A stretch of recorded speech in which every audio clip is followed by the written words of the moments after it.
Today I'm talking about Elden Ring or Dark Souls 4. This is the true progression of Dark Souls written by George R. R. Martin. So this basically is Dark Souls 4 without being called Dark Souls 4.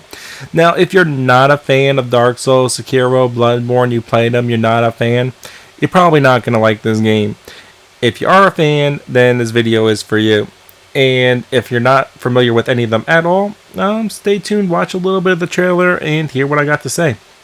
So we're going to get into some of the stuff that is in Elden Ring.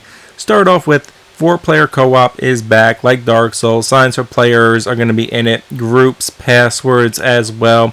Expect PvP arenas. PvP is going to be in the game. You can attack other players. How exactly is it going to be structured? Little bit of a question mark, but probably expect something along the line of Dark Souls. So in this one, we are going to be able to summon spirits, which is pretty cool.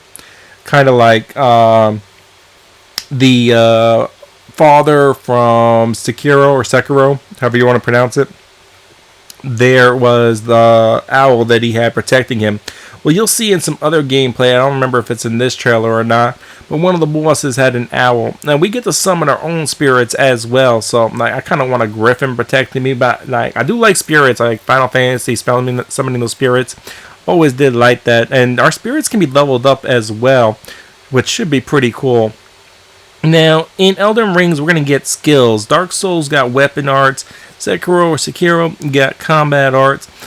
Neither one I feel really caught on. Like in PvP, you see people using the weapon arts in Dark Souls, but like not too many kills off them. In Sekiro, the combat arts, here and there you use them. It was never really huge. But these skills don't get applied to one weapon. And apparently they can be applied to like many weapons. So maybe it's like any class weapon or it's all weapons. But in any case, it's not specific to individual weapons. So it's going to be very interesting to see how these are used and expect to see a lot of PvP builds. So that is going to be fairly interesting.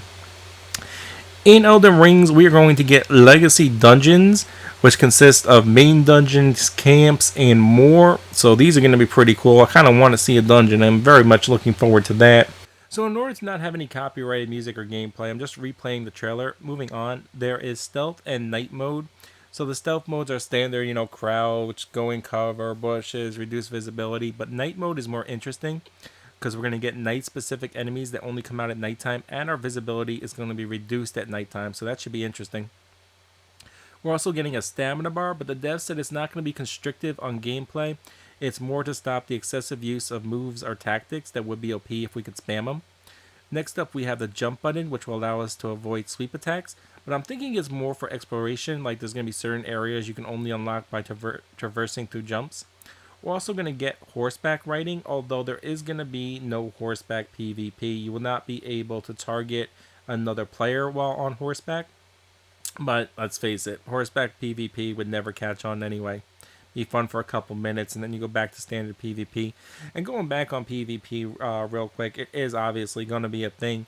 And those weapon buffs, and I didn't talk about the weapon buffs yet, but the skills, there's going to be over 100 of them.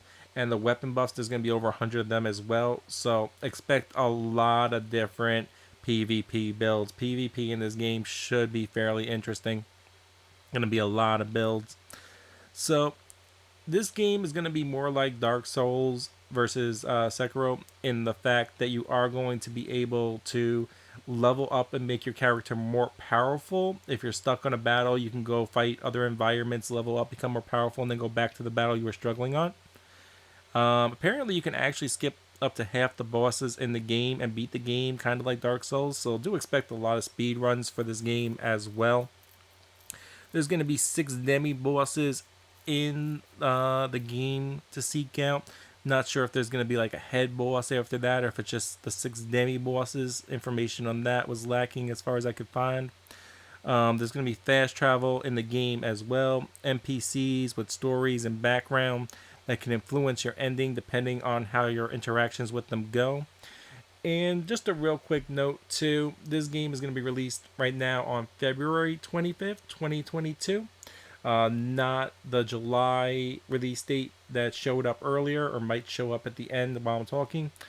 but definitely looks to be great. I cannot wait for this game, and I think it's going to be one of the best games first quarter next year, which is why I want to share a little bit more information for all my Dark Souls, Sekiro, Bloodborne fans, since it's called Elden Ring and not 100% of people are aware of it. But now you know I have some more information. I hope that helps.